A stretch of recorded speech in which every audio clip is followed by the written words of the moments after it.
Hello, जय हिंद, नमस्कार, राम राम दोस्तों। स्वागत है आपका हमारे मैथ्स के नंबर 1 स्टडी चैनल आर के मैथ्स फाउंडेशन में। हमने प्रतिशत की 2 क्लास कर ली थी, आज तीसरी क्लास करेंगे। कल कुछ का कमेंट भी आया था कि सर हमें प्रश्न में ऑप्शन दे दीजिए, तो आज मैंने प्रश्न में ऑप्शन भी दे दिए हैं। तो देखो, तो आइए दोस्तों करते हैं आज का पहला प्रश्न। 2 उम्मीदवारों के एक चुनाव में एक उम्मीदवार को 41% मत मिलता है तथा वे दूसरे उम्मीदवार से 2412 मतों से चुनाव हार जाता है। बताइए कुल मतों की संख्या क्या है। आपके सामने ऑप्शन भी दे रखे दोस्तों, क्योंकि कल कुछ का कमेंट आया था कि सर प्रश्न में ऑप्शन दे दीजिए, तो आज मैंने ऑप्शन भी दे दिया प्रश्न में। तो मान लेते हैं कोई भी चुनाव में अपने आप में 100% मत बढ़ते हैं। अब देखो, पहले एक उम्मीदवार को कितना प्रतिशत मत प्राप्त हुआ? 41%। एक उम्मीदवार को 41% मत प्राप्त हुआ। चुनाव में कुल मत 100% थे, उसमें से एक उम्मीदवार को, पहले उम्मीदवार को 41% मत प्राप्त हुआ, तो दूसरे उम्मीदवार को कितना प्रतिशत मत प्राप्त हुआ? 100 में से 41 घटाएंगे कितना? 59%। तो एक उम्मीदवार को 59% मत प्राप्त हुआ, एक को 41% मत प्राप्त हुआ, तो इन दोनों के बीच में अंतर कितना प्रतिशत मत का है? 59 में से 41 घटाएंगे 18% मत का अंतर है। अब देखो वे दूसरे उम्मीदवार से 2412 मतों से चुनाव हार जाता है। चुनाव में कुल मत 100 थे, उसमें से पहले उम्मीदवार को 41% मत प्राप्त हुए, दूसरे उम्मीदवार को 59% मत प्राप्त हुए। इसका मतलब ये हुआ कि पहला उम्मीदवार दूसरे उम्मीदवार से 18% मतों से हार गया। अब देखो, इसके लिए एक सूत्र है, पर्सन की वैल्यू बट्टा हमारी वैल्यू इनटू 100। अब देखो, उम्मीदवार कितने मतों से हारा? पर्सन की वैल्यू तो ये दे रखी है 2412 बटे हुए हमारी वैल्यू यानी कि कितने प्रतिशत मतों से हारा था उम्मीदवार? 18% मतों से, तो 18 इंटू 100। काट लो, 2 से कटेगा ये 24, 12, 1206, ये कटेगा 9 बार। 3 से कट जाएगा ये कितनी बार? 3 बार। 12 कटेगा 4 बार, 0, 2 यानी कि 402 बार। फिर 3 से 4, 2, 3 से कट जाएगा कितनी बार? 13, 134। 134 को 100 से गुणा करेंगे कितना हो जाएगा दोस्तों? 13,400 मत। तो कौन सा ऑप्शन सही हो जाएगा? Option number B.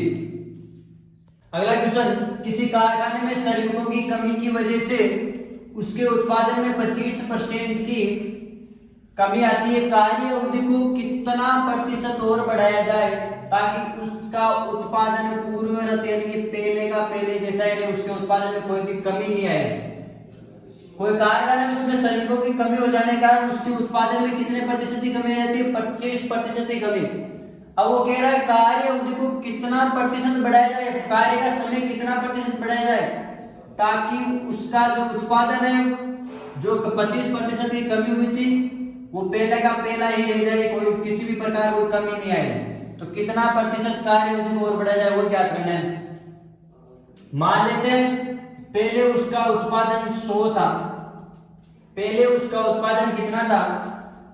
कारखाने का पहले उत्पादन 100 था, अब 25% की कमी आ गई। इसका मतलब कितना हो गया? 25% की कमी आ गई, तो अब उत्पादन कितना हो गया? 100 का 25%, 25 घटा लो, कितना हो गया?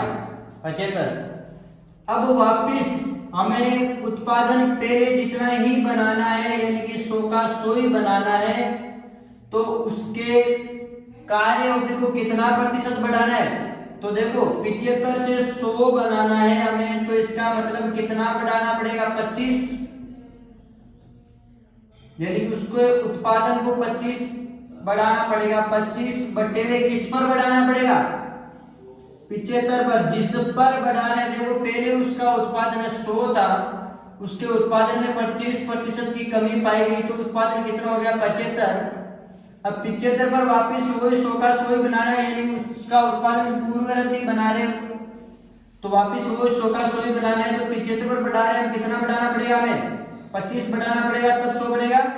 तो 75 पर 25 बढ़ा रहे हैं, तो जिस पर बढ़ाते हैं उसको नीचे लिखना है, कितना बढ़ा रहे हैं? 25 को ऊपर इनटू प्रतिशत में चाहिए तो 100 से क्या करना है? गुणा। 25 से कट जाएगा कितने बार? 3 बार, तो ये हो जाएगा 100 बटे 3। कौन सा ऑप्शन हो जाएगा? 100 बटे 3। 3 इसमें भी नीचे आ रहा है, 3 इसमें भी नीचे आ रहा है। अब देखो बाकी पूरा पूरा नहीं जा रहा है, दोनों ऑप्शन तो नहीं होंगे। इसमें भी 3 नीचे आ रहा है, इसमें भी 3 नीचे आ रहा है। सरल कर लो, 16 को 3 से गुणा करेंगे 48, 48 में 2 जोड़ेंगे 50, यानी ये 50 बटे 3% हो रहा है, तो ये भी नहीं आएगा। 33 और 3, 33 को 3 से गुणा करेंगे 99, 99 और 1 कितना हो जाएगा? 100 बटे 3%, यानी ये 100 बटे 3 आ रहा है, तो कौन सा ऑप्शन सही हो जाएगा? अगला प्रश्न, यदि नए बजट में केरोसिन तेल की कीमत 25% बढ़ जाती है, तब एक व्यक्ति को केरोसिन तेल की खपत में कितने प्रतिशत की कमी करनी है ताकि उसके खर्च पर किसी भी प्रकार का कोई प्रभाव ना पड़े? तो वही जो पहले प्रश्न किया था उसी तरीके से मान लेते हैं केरोसिन तेल की कीमत पहले 100 थी, अब 25% बढ़ गई, यानी 100 का 25% कितना होता है? 25। तो 100 से बढ़कर 25% बढ़ गई तो कितना हो जाएगा? 125। अब क्या कह रहा है? उसकी खपत में कितने प्रतिशत की कमी करे ताकि उसका खर्च बिल्कुल भी ना बढ़े, यानी पहले जैसा का जैसा रहे, यानी कि वापस इस 125 में से कितना कम करे ताकि वापस 100 का 100 ही रहे। कितना कम करना पड़ेगा? 25।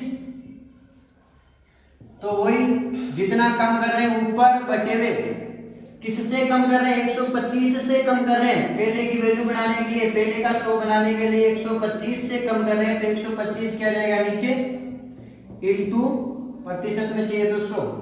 25 से कटेगा कितनी बार? 25 पंजे 125। 5 से 100 कटेगा कितनी बार? 20 बार, यानी हो जाएगा 20%। कौन सा ऑप्शन सही हो जाएगा? Option number 2। क्वेश्चन, मोहन अपनी आय का 14% जबकि सोहन 22% बचत करते हैं। यदि दोनों समान वेतन प्राप्त करते हैं तथा सोहन 1540 रुपए की बचत करता है, तब मोहन की बचत हमें क्या करनी है? ज्ञात करनी है। हमें देख किसकी रहती है? सोहन की बचत कितनी देर की है? 1540 देर की है सोहन की बचत, और वो भी कितनी देर की है? 22%। सोहन बचा भी कितना रहा है? 22%, और वो 22% है कितना? 1540, यानी कि सोहन की बचत देर की हमें, सोहन की बचत देर की कितनी देर की है? 22%, और ये 22% है किसके बराबर? 1540 के बराबर। तो यहां से मैं 1% निकालूं तो क्या करेंगे? वही इधर 1540 से ही 1% निकालेंगे तो 22 का क्या लगा देंगे? 12। तो ये हो जाएगा 22 7 154, तो ये हो जाएगा 70, यानी कि 1% कितने रुपए के बराबर है? वो यदि उनकी बचत 1% है तो वो कितने रुपए की बचत कर रहा है? 70 रुपए की। अब वो क्या कर रहा है? दोनों का वेतन भी समान है, दोनों का वेतन क्या है? समान है, तो कोई भी वैल्यू अपने आप में 100% होती है। यदि मैं यहाँ से सोहन का वेतन निकालूं तो वेतन कितना होगा? यदि 1% 70 के बराबर है तो वेतन कोई भी वैल्यू अपने आप में 100% होती है, तो यहाँ से 100% निकालना है, यानी कि 70, 1% 70 के बराबर है, तो 100% किसके बराबर होगा? 100 से क्या कर दो गुणा, यानी कि 60,000 रुपए। अब जितना वेतन सोहन का है उतना ही वेतन किसका है? मोहन का है। दोनों का वेतन बराबर है, तो मोहन की बचत कितनी है? हमें मोहन की बचत पूछी है, तो मोहन की बचत कितनी हो जाएगी? मोहन की बचत बराबर, वही मोहन और सोहन का वेतन बराबर है, तो 7000। अब इसकी बचत है कितनी?